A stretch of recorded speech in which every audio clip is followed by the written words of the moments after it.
ते भारताचे कणखर गृहमंत्री भारतीय जनता पार्टीचे नेते अमित भाई शाह आपल्याला संबोधित करतील। भारतीय जनता पार्टीचा भारत माता की। अमित भाई शाह तुम आगे बढ़ो। अरे यार बीच में आएंगे।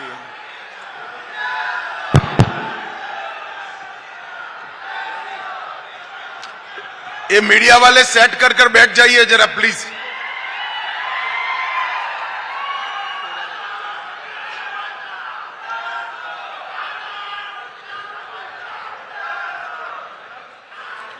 मेरे साथ बोलिए भारत माता की। क्यों भाई, नांदेड़ वालों की आवाज को क्या हो गया है? मोदी जी को तीसरी बार प्रधानमंत्री बनाना है या नहीं बनाना है?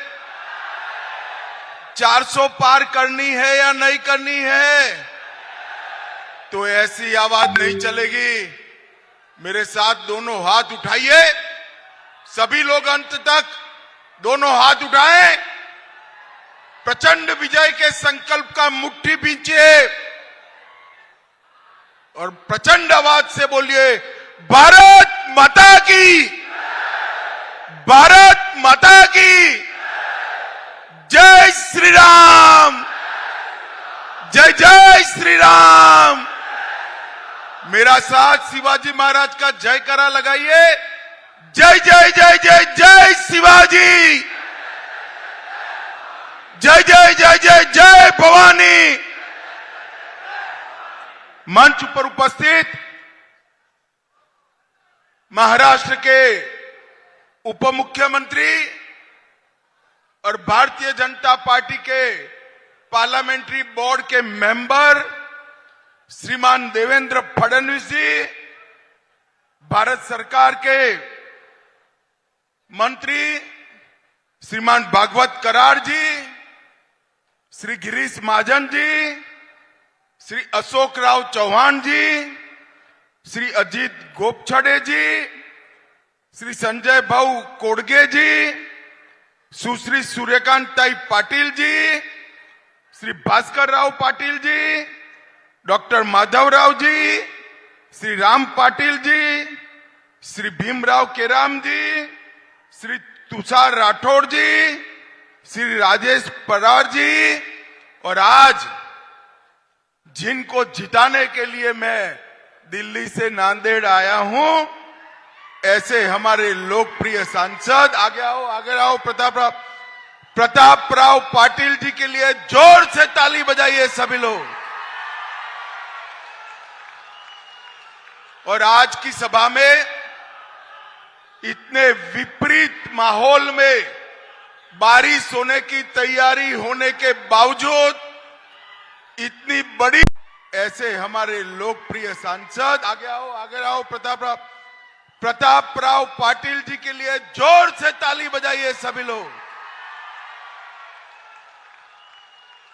और आज की सभा में इतने विपरीत माहौल में बारिश होने की तैयारी होने के बावजूद इतनी बड़ी संख्या में आए हुए प्यारे भाइयों, बहनों, माताओं और मेरे जिगर के टुकड़े जैसे युवा मित्रों, आप सभी को नमस्कार। सबसे पहले तो भाई सेट कर कर बैठ जाओ सभी लोग, जरा प्लीज बैठ जाइए, बैठ जाइए। यहीं रहकर मैं बोलने वाला हूं, बैठ जाइए। वो व्हाइट शर्ट, बैठ जाओ जरा। सबसे पहले अभी अभी गुड़ी पड़वा गया है। नए साल की मैं आप सभी को बहुत बहुत शुभकामनाएं और बधाई देना चाहता हूं। आज मैं जब यहां आया हूं तब राहेर नरसिंह मंदिर, कोलंबी मठ, दत्त प्रभु और सरबंस दानी दसम पिता गुरु गोविंद सिंह जी को प्रणाम कर कर मेरी बात की शुरुआत करना चाहता हूं। आज महात्मा ज्योतिराव की जन्मतिथि है। महात्मा ज्योतिराव ने इस देश में सामाजिक क्रांति लाने में बहुत बड़ी भूमिका अदा की है।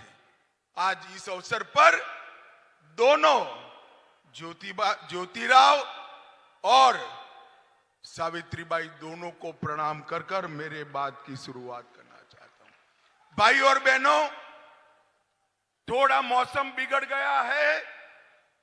कांग्रेस वालों को लगता है कि मौसम बिगड़ा है, मगर मैं उनको बताने आया हूं मौसम नांदेड़ का बिगड़ा है। देश का मौसम बहुत अच्छा है, 400 पार होने वाली है। आज की सभा देखकर शायद ही किसी के मन में ये शंका बच जाएगी कि प्रतापराव चिखलीकर प्रचंड मतों से रिकॉर्ड तोड़कर जीतने वाले हैं। भाई और बहनों, ये जो चुनाव है, ये चुनाव नरेंद्र मोदी जी को प्रधानमंत्री बनाने का चुनाव है। नांदेड़ वालों, आपका एक एक प्रतापराव को दिया हुआ वोट सिर्फ नांदेड़ में प्रतापराव को नहीं जिताएगा, दिल्ली में मोदी जी को तीसरी बार प्रधानमंत्री बनाएगा। मोदी जी ने ये 2 टर्म के अंदर देश को सुरक्षित किया है, देश को समृद्ध किया है। हमारा अर्थव्यवस्था 11वें नंबर पर छोड़कर मनमोहन सिंह गए थे, 11वें नंबर से मोदी जी 5वें नंबर पर लाए हैं। तीसरी बार प्रधानमंत्री बना दो, हम संसार का तीसरे नंबर का अर्थव्यवस्था बन जाएंगे। इसका मोदी का गारंटी है। भाई और बहनों, हमारे सामने जो चुनाव लड़े राहुल जी के नेतृत्व में, ये सारे लोग यहां पर महाराष्ट्र में 3 पार्टियां इकट्ठा हुई है। एक नकली शिवसेना, एक नकली राष्ट्रवादी और एक आधी बची हुई कांग्रेस पार्टी। अब ये हमारे यहां तो गुजरात में कहावत है, 3 तिगड़ा काम बिगड़ा। मैं आपको बताने आया हूं भाइयों, उद्धव जी की शिवसेना आधी रह गई, शरद राव की एनसीपी आधी रह गई। ये तो 2 आधे थे ही, ये दोनों ने मिलकर कांग्रेस को भी आधा कर दिया, आधा करने का काम कर दिया। अब मुझे बताओ, ये 3 आधे मिलकर महाराष्ट्र का भला कर सकते हैं क्या? जरा जोर से बोलिए, कर सकते हैं क्या? एक ऐसी ऑटो रिक्शा है जिसके 3 पहिए हैं, मगर गवर्नर एम्बेसडर का है, गियर बॉक्स फियाट का है और उसका बाकी का इंजन मर्सिडीज का है। ये ऑटो रिक्शा का कहीं पर भी कोई दिशा तय नहीं हो सकता। इसका भविष्य बहुत स्पष्ट है। ये चुनाव के बाद आपसी मतभेद से ये सभी लोग टूटने वाले हैं। भाइयों और बहनों, और दूसरी ओर मोदी जी के नेतृत्व में देशभक्तों की टोली जैसा एनडीए का कुनबा बैठा है। मैं आज नांदेड़ वालों को पूछना चाहता हूं, ये कश्मीर जो है नांदेड़ वालों हमारा है या नहीं है? जरा जोर से बोलो तो, सभी लोग बोलो, है या नहीं है? एक खड़गे जी कहते हैं कि राजस्थान और महाराष्ट्र का कश्मीर से क्या लेन देन है? अरे खड़गे साहब, नांदेड़ का बच्चा बच्चा कश्मीर के लिए लड़ाई करने के लिए तैयार है। भाई और बहनों, मुझे बताओ, ये धारा 370 हटनी चाहिए थी या नहीं हटनी चाहिए थी? जोर से बोलो, हटनी चाहिए थी या नहीं हटनी चाहिए थी? कांग्रेस पार्टी 70 साल से धारा 370 को एक अनोरस बच्चे की तरह संभाल कर रखी थी। मोदी जी ने धारा 370 को 5 अगस्त 2019 को खत्म कर हमेशा के लिए कश्मीर को भारत का हिस्सा बनाने का काम नरेंद्र मोदी जी ने किया है। 10 साल तक ये सरकार चली, सोनिया मनमोहन की सरकार चली। आए दिन पाकिस्तान से आलिया मालिया जमालिया आते थे, बम धमाके करते थे और चले जाते थे, एक शब्द मनमोहन सिंह के मुंह से नहीं निकलता था। 2014 में आपने मोदी जी को प्रधानमंत्री बनाया। मोदी जी ने कश्मीर को अलग नजरिए से देखने का शुरू। उनके समय में भी पुलवामा और उरी हुआ, मगर 10 ही दिन में मोदी जी ने सर्जिकल स्ट्राइक और एयर स्ट्राइक कर पाकिस्तान के घर में घुसकर आतंकवादियों का सफाया करने का काम नरेंद्र मोदी जी ने किया। नरेंद्र मोदी जी ने पूरी दुनिया में एक संदेश भेजा है कि हमारे देश की सेना और हमारे देश की सीमा उसके साथ छेड़खानी नहीं करते, वरना जवाब सहन करना पड़ता है। ये बात नरेंद्र मोदी जी ने की। ये हमारे महाराष्ट्र के यहां से थोड़े दूर तक कभी नक्सलवाद फैला हुआ था। मोदी जी के 10 साल में महाराष्ट्र, बिहार, झारखंड, ओडिशा, तेलंगाना और आंध्र प्रदेश, ये सभी राज्यों से नक्सलवाद को उखाड़कर फेंकने का काम ये भारतीय जनता पार्टी की सरकार ने किया। मुझे नांदेड़ वालों बताओ जरा, राम मंदिर बनना चाहिए था या नहीं बनना चाहिए था? जोर से बोलो जरा, बनना चाहिए था या नहीं बनना चाहिए था? 70 साल से एक कांग्रेस पार्टी राम मंदिर को अटका कर बैठी थी। नरेंद्र मोदी जी ने 1924 के बीच में 5 ही साल में जजमेंट भी आया, भूमि पूजन भी हुआ और 22 जनवरी को रामलल्ला का प्राण प्रतिष्ठा भी करने का काम समाप्त हो गया। और 500 साल के बाद पहली बार रामलल्ला 17 तारीख को रामनवमी के दिन अपना बर्थडे भव्य मंदिर में बनाएंगे, टेंट में नहीं बनाएंगे।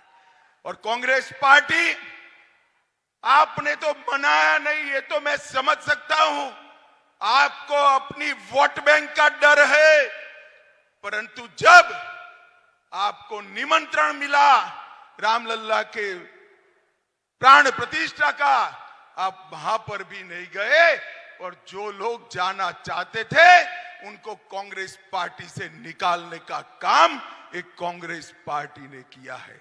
भाइयों और बहनों, ये लोग देश का सम्मान नहीं सोच सकते।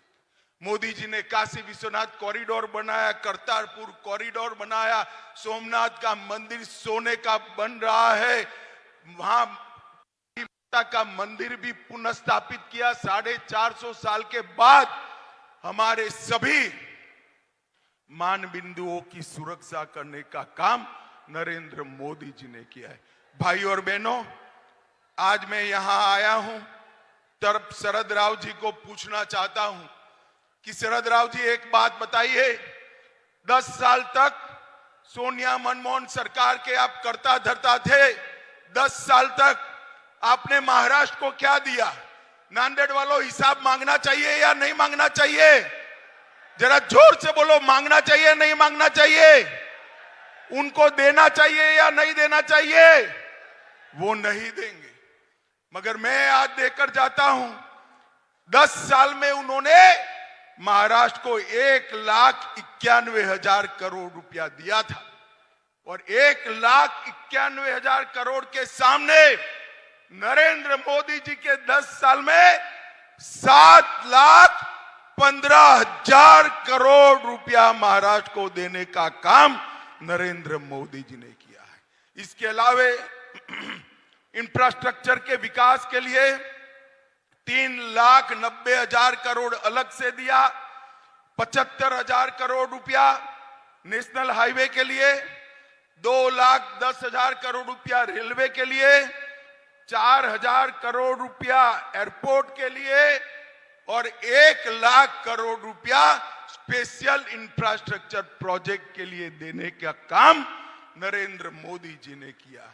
मित्रों, ये उद्धव ठाकरे, शरद पवार और कांग्रेस पार्टी की मंडली महाराष्ट्र का विकास नहीं कर सकती। महाराष्ट्र का विकास नरेंद्र मोदी जी, एकनाथ शिंदे जी और देवेंद्र फडणवीस ही कर सकते हैं और कोई नहीं कर सकता। भाई और बहनों, नरेंद्र मोदी जी ने इस 10 साल के अंदर ढेर सारे गरीब कल्याण के काम किए हैं। गरीबों के लिए सिर्फ और सिर्फ महाराष्ट्र में 1 करोड़ 16 लाख किसानों को किसान सम्मान निधि देने का काम किया। 1 करोड़ 20 लाख घरों में नल से जल पहुंचाया। 1 करोड़ लाभार्थियों को 5 लाख तक का पूरा खर्चा आज आयुष्मान भारत योजना से मोदी जी उठा रहे हैं। 70 लाख से ज्यादा शौचालय बनाए। 7 करोड़ गरीबों को कोरोना आया तब से प्रति माह प्रति व्यक्ति 5 किलो अनाज फ्री ऑफ कॉस्ट देने का काम नरेंद्र मोदी जी कर रहे हैं। 51 लाख गरीब बहनों को उज्ज्वला का कनेक्शन दिया। 20 लाख घर दिए। नागपुर में एम्स दिया। IIT नागपुर में दिया। IIIT पुणे में दिया और नागपुर में IIM भी देने का काम नरेंद्र मोदी जी ने किया है। भाई और बहनों, शरद पवार जी इतने साल यहां से इतने दिग्गज नेता रहे मगर महाराष्ट्र का विकास नहीं कर पाए। महाराष्ट्र का किसान हो, गरीब हो, युवा हो, महिला हो, ये सभी का सर्वांगीण विकास करने का काम अगर कोई कर सकता है तो केवल और केवल नरेंद्र मोदी जी कर सकते हैं और कोई नहीं कर सकता। भाई और बहनों, नांदेड़ की मैं बात करता हूं।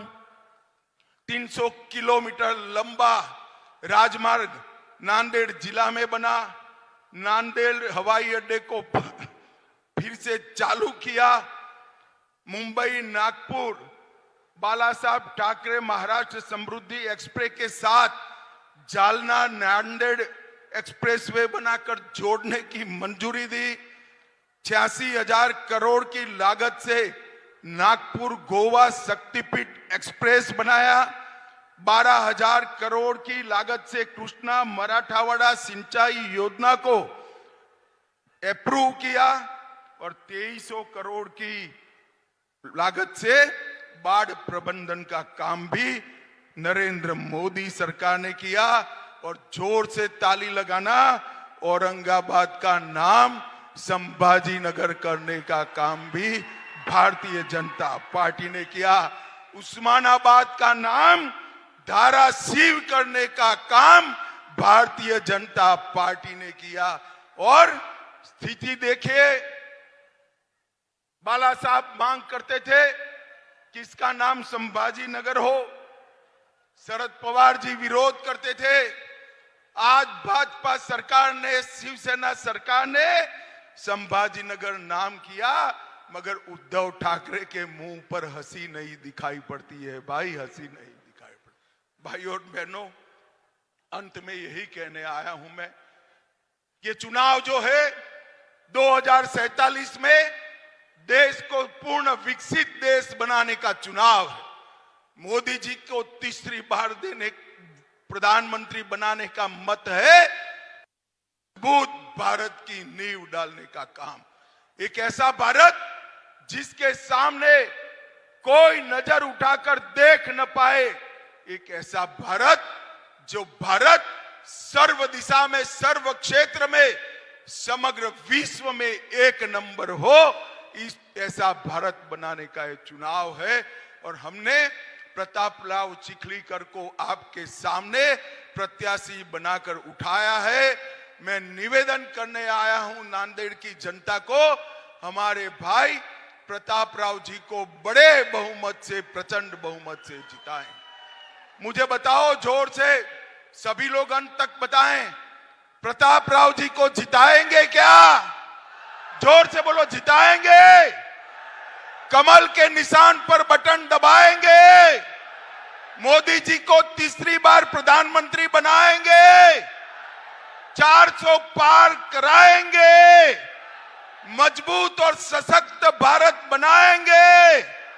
तो मेरे साथ दोनों हाथ उठाकर बोलिए, दोनों हाथ उठाइए, मुट्ठी भींचिए और प्रचंड आवाज से बोलिए, भारत माता की, भारत माता की जय श्री राम, जय जय